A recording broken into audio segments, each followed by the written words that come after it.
తేలేదు, ఆల్రెడీ మాట్లాడాను. అయినా మరొకసారి ఒక విషయం చెప్పాలని అనుకున్నాను, సందర్భం వచ్చింది కాబట్టి మీ అందరికీ తెలియజేయాలనుకుంటున్నా.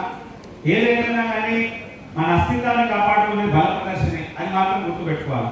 మనం ఉన్నాము అని చెప్పడానికి వేదిక ఏర్పాటు చేయడం కష్టం, కానీ ఒక వేదిక చేసినప్పుడు కూడా మనం మన బల ప్రదర్శన చూపించకపోతే చాలా శూన్యమైంది. కాబట్టి సీరియస్ తీసుకోండి, ఏదో వచ్చిన మా పోయినా అన్నట్టు కాదు.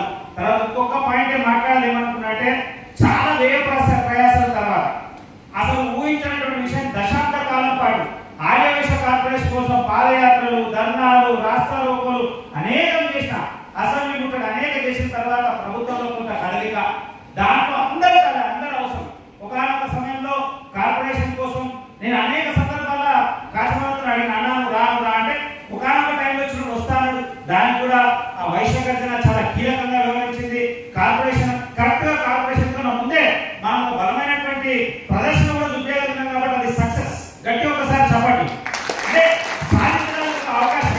ఆర్యవేశ చైతన్య పోరాట సమితి ఆర్థికంగా, విద్యాపరంగా, రాజకీయంగా ఈ మూడు అంశాల మీద మేము పనిచేసినప్పుడు ఒకటి కార్పొరేషన్ సాధించడం అనేటువంటి సంకల్పం అయితే, ఆ సాటిస్ఫాక్షన్ అయితే ఉంది. కానీ నిధులు లేదు. దయచేసి మళ్ళా కష్టపడుతున్న దాని మీద కూడా రేపు అవసరం ఉన్నప్పుడు మీ సంకల్పం లేదా గర్జన ద్వారా కాదని కార్పొరేషన్ ప్రకటించదు, కార్పొరేషన్ చేయబడించదు, కానీ శూన్యం, నిధులు లేవు. కాబట్టి 1000 కోట్ల రూపాయలు ఎప్పటి నుంచో అడుగుతాము. మా చిరకాల కోరిక 1000 కోట్ల రూపాయలతో కార్పొరేషన్ ఇవ్వాలను, నిధులు మాత్రం ఇవ్వలేదు. కాబట్టి కొంత ప్రయత్నం ఖచ్చితంగా కార్పొరేషన్ వచ్చిందంటే నిధులు వస్తాయి, దాని ఏమాత్రం సందేహం. కానీ కొంత మనం కదిలించలేకపోతే లేనటువంటి పరిస్థితులు ఉన్నాయి. కాబట్టి దాని పక్షాన కూడా ఆ రోజు ఖచ్చితంగా లేవనెత్తాల్సినటువంటి అవసరం ఉంది. అలాగే పక్కన ఉన్నటువంటి ఆంధ్రప్రదేశ్ లో 2 దఫాలు, ఒకసారి 500 చిల్లర కోట్లు ఇచ్చారు, 916 కోట్లు 2 సార్లు ఇచ్చారు. అలాగే కార్పొరేషన్ మనం ఇక్కడ మాట్లాడినప్పుడు పక్కన ఉన్నటువంటి కర్ణాటక రాష్ట్రంలో అక్కడ కార్పొరేషన్ చేయలేదు, కానీ ఆర్యవైశ్యులకు సంక్షేమ నిధులని 1000 కోట్ల రూపాయలు అక్కడ కూడా ఇచ్చారు. 37% అక్కడ సబ్సిడీ ఇచ్చారు.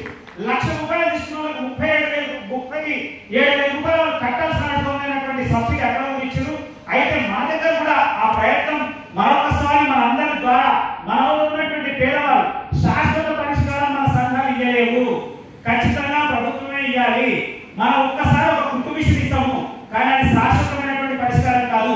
ప్రభుత్వం ఒకవేళ కార్పొరేషన్ నుంచి నిధులు ఇవ్వగలిగితే ఒకసారి 10 లక్షలు ఇస్తే అది పూర్తయిన తర్వాత 20, 30, 40 అంటే ఎట్లయితే మన కార్పొరేషన్ అయితే ఎదుగుతుందో సామాజికంగా కూడా ఆర్థికంగా కూడా బలమైనటువంటి అవకాశం ఉంటుంది. కాబట్టి తప్పకుండా ఇది మరొక అవకాశం.